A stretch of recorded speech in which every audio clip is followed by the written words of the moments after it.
Hello my good people, it's your boy Maxwell Lumumba. Yeah, I go by the name Farm with Maxwell. That's my YouTube channel name. Remember, I've just changed my name so that to remove the African in me, yeah? Because I was told that the name that I was using, it was much of African name. So I decided to change the name and put English name, that is Maxwell. So I go by the name Farm with Maxwell. So as you can see, this is my kipochi. Yeah? We call this kipochi. Yeah? This water carries some of the things that I usually take to the farmer, maybe some drugs. I have some drugs with me here. So today we are going to dive in a topic about goat farming. So when I talk about goat farming, I talk about the goats, yeah? The goats, the animal called the goat. So I'm heading to a farm where I've just requested to take my content about the goat. Even you can see I'm just walking, yeah? Let me show you, I've worn an African shoes, yeah? This is the African shoe. These are the African slippers. It is made of tire. You know the vehicle tire, yeah? It has really made these shoes, these slippers to appear good, yeah? You can see this is like the tire of a vehicle, yeah? Look the way it is, yeah? It is the tire of the vehicle. Now it has been used to make these shoes, yeah? So I'm just walking toward the farm because I have to walk. Remember the other day I got something like an accident with the motorcycle. So I've decided just to go on foot because for today I can't even afford the transport because I usually hire the motorcycle. So today I've just decided I walk to that farm so that we can learn. So today I'm going to discuss different topics on about goat farming, where I'll talk about why goat farming. I'll handle thing about the breeds of goat that we have worldwide. Then health management, I'll work on the health management issues about the goat. Then I'll proceed even talking about housing of the goats. Then I'll conclude about marketing the goats. So make sure that you join me, watch till the end as we dive to goat topic for today so that we can learn something about goat farming. If you want to venture about goat farming, here we go.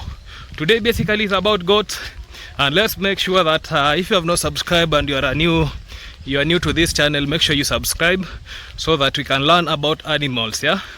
So let's learn about animals. At the end of the day, we will make farming very good, yeah? So let me just go slowly by slowly.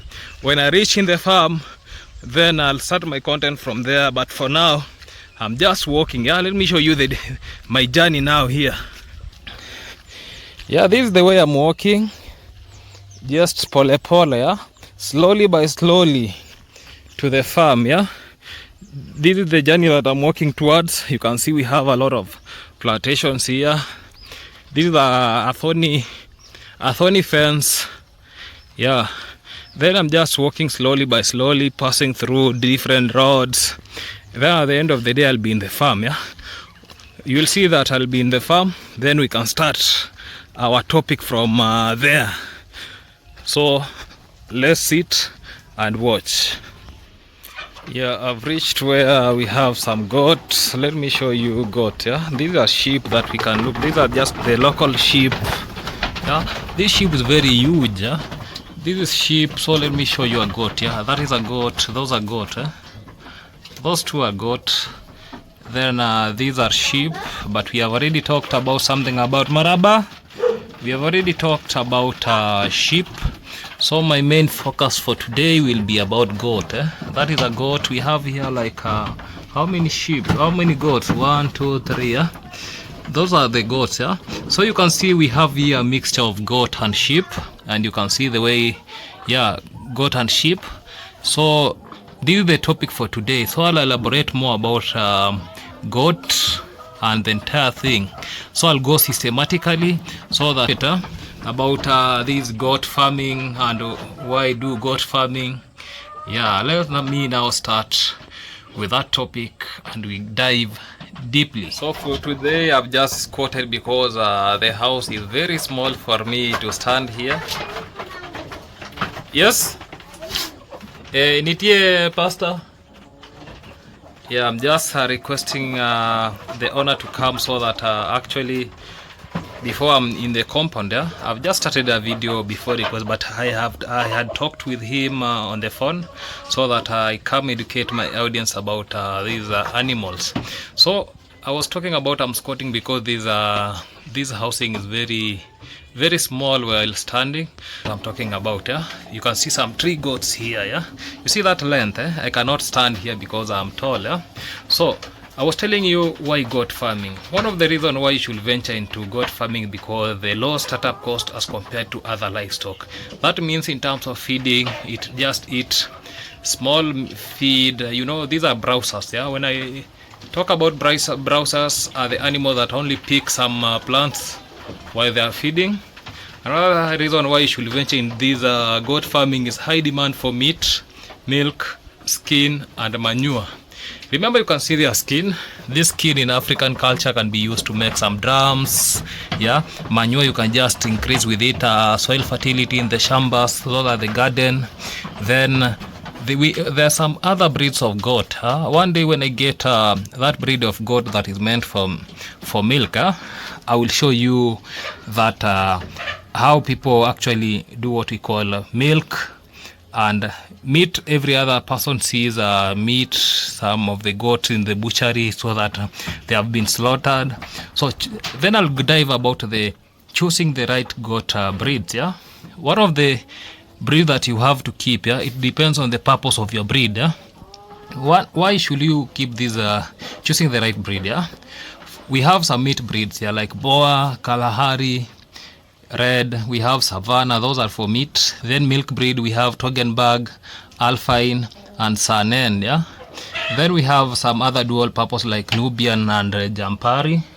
Factors to consider when choosing goat. Yeah, one of the while venturing to these goat rearing, yeah, one is the market demand. Yeah, if the demand for that is market demand depends on some people will buy these goat for butchering. That means slaughtering then selling meat.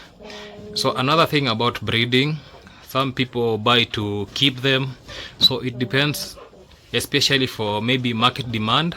Another thing is about climate sustainability. Yeah, it can be able to adapt that particular climate that you want to keep these goats in. Yeah, let's say like this region is somehow hot, so that means we have some good breeds like maybe Saanen does well, Toggenburg, not Toggenburg, like Boa can do well here, Kalahari can do well here, Alpine can do well here. So that means this place is very good for raising goat.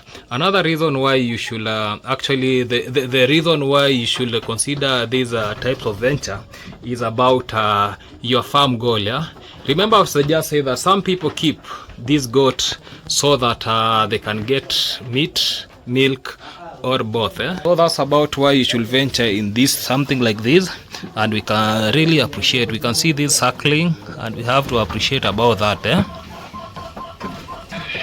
So I'll now talk about housing structure. Yeah, you can see that now this is a very simple structure that the goat are in, and you see it is somehow raised. Remember, goats need somewhere where it is raised. That's why for goat they like raised floor. Yeah, anywhere that is raised they thrive very well as compared to sheep. Sheep they like sleeping down. Yeah, so because they like sleeping down, yeah, I can even propose that the upside to be a bit down, but you see, for sheep can thrive well even in down environment, but goat prefer these because they are just mixed up. So that's why it is raised. So another thing, it should be protected from rain. You can see something like a roof here. This protects it from rain, wind, and extreme sun. And this means that these goat they are very clean. You can see these animals are very clean. Yeah, remember when they defecate here, their droppings go directly to the ground. Yeah, they don't actually remain on top here so that it can cause more and more dirtifying. Yeah, so basic house tips, that means you have to make it raised a little to avoid the dampness. Good ventilation. Yeah, You can see the way there is spaces here, so that means these spaces are actually for ventilation and the entire thing, and easy cleaning and drainage. You can see the way the flow is. It actually becomes very clean, and the feces drain here. So a clean and dry house reduces diseases and improve productivity. Like you can see, they have multiplied because I remember some 2 years back when I was here, we had actually not enough animals here, but nowadays they look very many. These are them. So another thing about feeding and nutrition, goats are browsers. You get when grazing about goats, they browse. They not grazers. They prefer shrubs, leaves, and rough vegetation. You can see goat jumping from one place to another so that he can get some shrub and feed on, as compared to these sheep. Sheep, remember, are grazers. They usually like the carpet vegetation. You can see them grazing down the carpet level. There is when I have a clip of that when in my YouTube channel that I was talking about something like grazing. It is there. You can watch how these people, because for that clip I have cattle grazers. Those are means the sheep and the goat. You can see there are different styles of grazing and the entire thing. Then other feed type that you can give them. One of them is grains, which means grains are actually they help in terms of carbohydrate. So that means in terms of energy they need grains. So another thing you can give them is just about mineral supplement, that especially the mineral that has a lot of calcium. So that means like these ones are being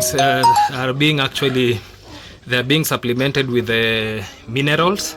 So that means they are being given sat leak so that they can leak there outside.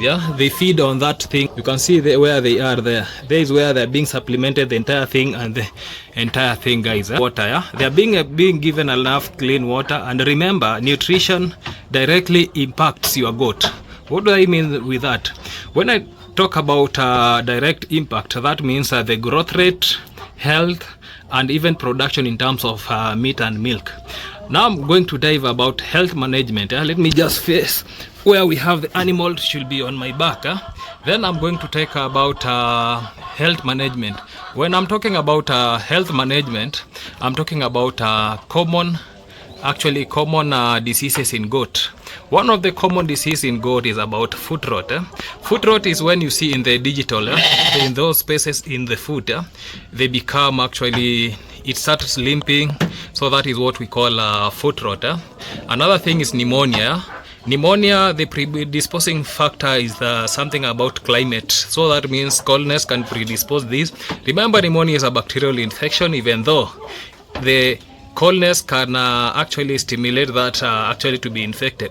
Another thing is about worms. So the farmer makes sure that these goats are dewormed after 3 months.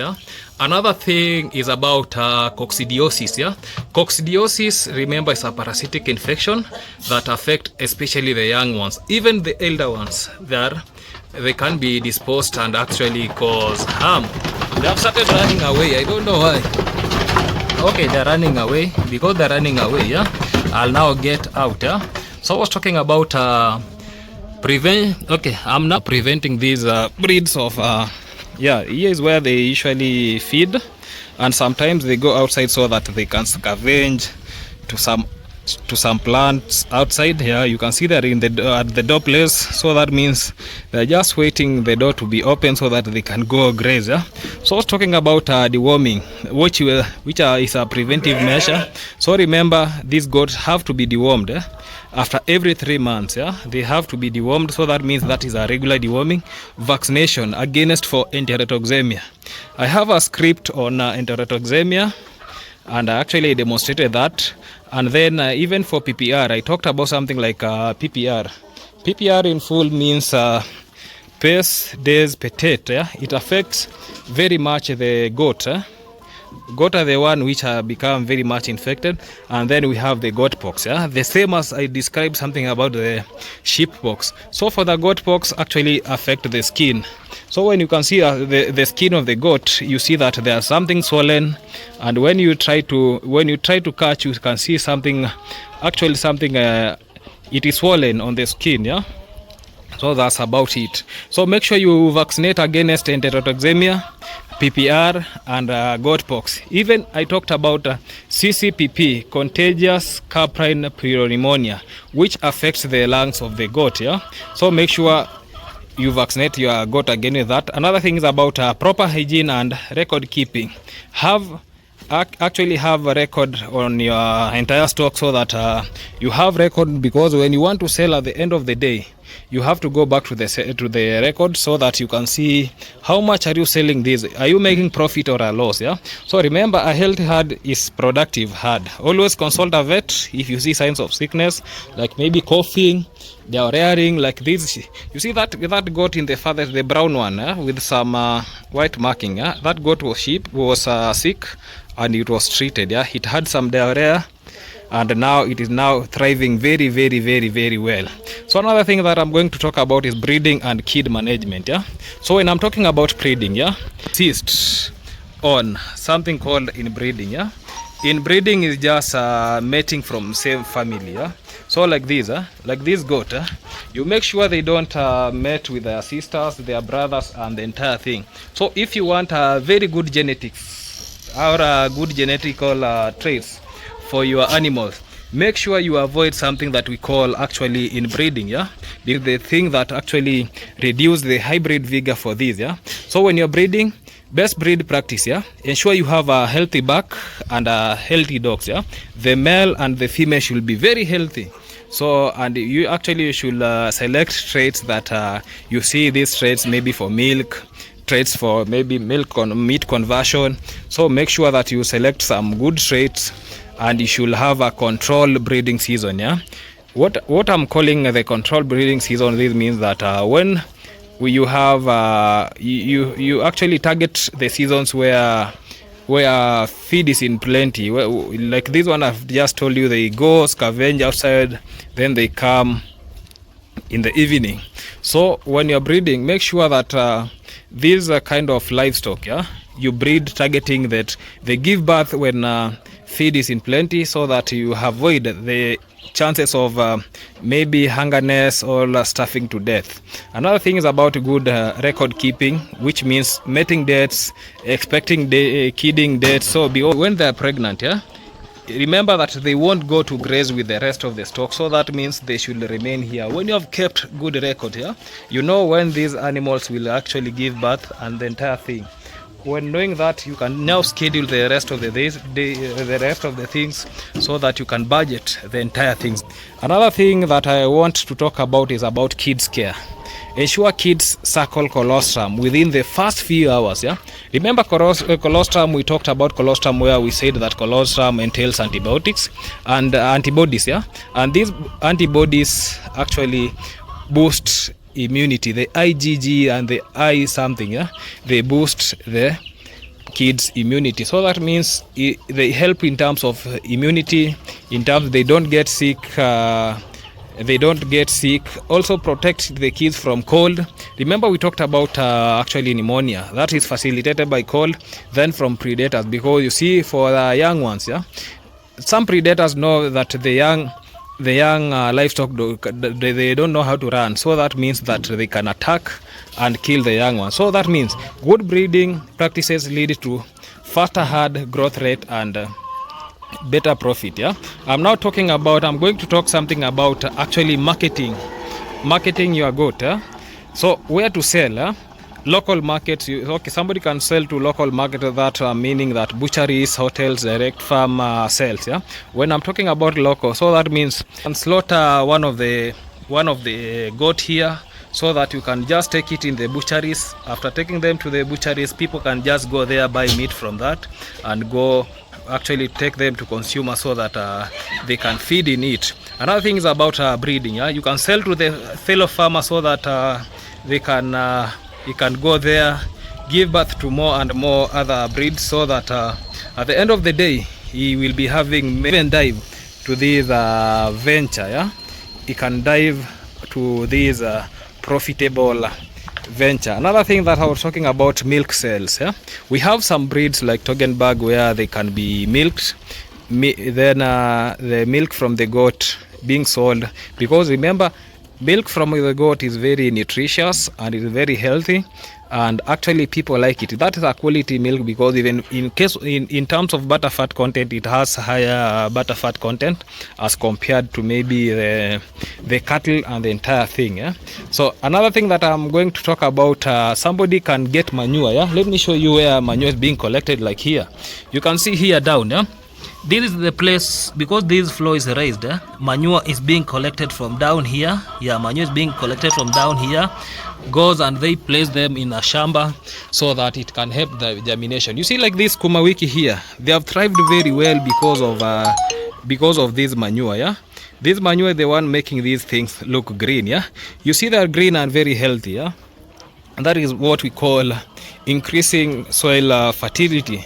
Another thing, so about tips now, yeah, build a strong network about your marketing. So that means, yeah, you can have maybe something like a online sales where you sell your output from here, so that you sell these goat from here and other things. Yeah, and another thing, you should offer consistent quality. Yeah? When people know that you have quality animals, they will come knocking and they need that.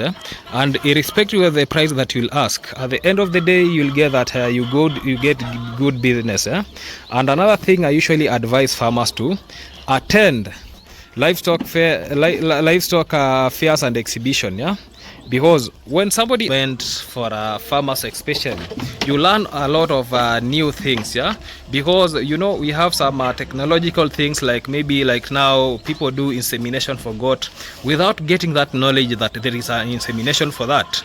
You get that you'll be left behind. Another thing, you have heard me talking about milk breed, like the Toggenburg, yeah, the Alpine.